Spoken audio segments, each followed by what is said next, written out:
कि एक आदमी ना आंख चेक कराने चला गया, बहुत जगह सुनाया मैंने। आंख चेक कराने गया तो वेटिंग थी, तो सोफे पे बैठ गया। जो ऑप्टोमेट्रिस्ट है वो किसी आदमी की आंख चेक कर रहा था, तो उनके पास एक चश्मा सा रहता है ना, जो खाली रहता है अंदर। तो उसने उस आदमी को चश्मा लगाया और उसमें एक शीशा डाला। अब दिख रहा है तुझे? तो बोला ना। तो उसने बोला शीशा निकाल के दूसरा डाला। बोला अब तुझको दिखता है? तो बोला नहीं, थोड़ा थोड़ा दिखना शुरू हो गया। अब ये बाहर बैठ के ऑब्जर्व कर रहा है उसको।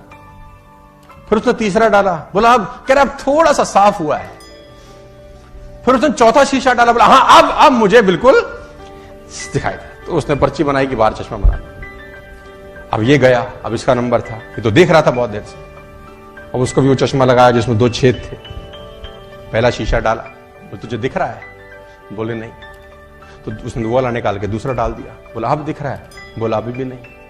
उसने फिर तीसरा डाला। बोला अब? बोला अभी भी नहीं। चौथा नहीं, पांचवा नहीं, छठा नहीं, सातवां नहीं, आठवां, जितनी ट्रे थी सारे डाल डालिए। अब कह रहा नहीं। तो जो चेक कर रहा था उसने बोला नहीं पढ़ा जा रहा? कह रहा नहीं। बोला पढ़े भी हो? तो बोला नहीं, इसलिए तो पढ़ा नहीं जा रहा। तो बोला यहां क्या करने आए हो?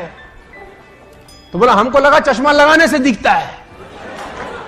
उसको बोला चश्मा लगाने से दिखेगा तभी जब पढ़ाई अंदर पहले से होगी, अंदर से होगी तभी दिखाई देगा। अंदर से होगी ही नहीं तो दिखाई। मैं चाइनीज लैंग्वेज लिख दूं यहां, चाइनीज, कुछ चाइनीज ची चू चा चा चू है, ऐसा कुछ लिख दूं तो तुम पढ़ पाओगे क्या? जबकि तुमको दिखता भी है, परफेक्ट नजर आता है। चाइनीज लैंग्वेज पढ़ पाएंगे? अरबी लैंग्वेज?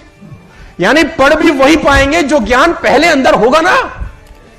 जो होगा ही नहीं उसको भी नहीं पढ़ा जा सकता।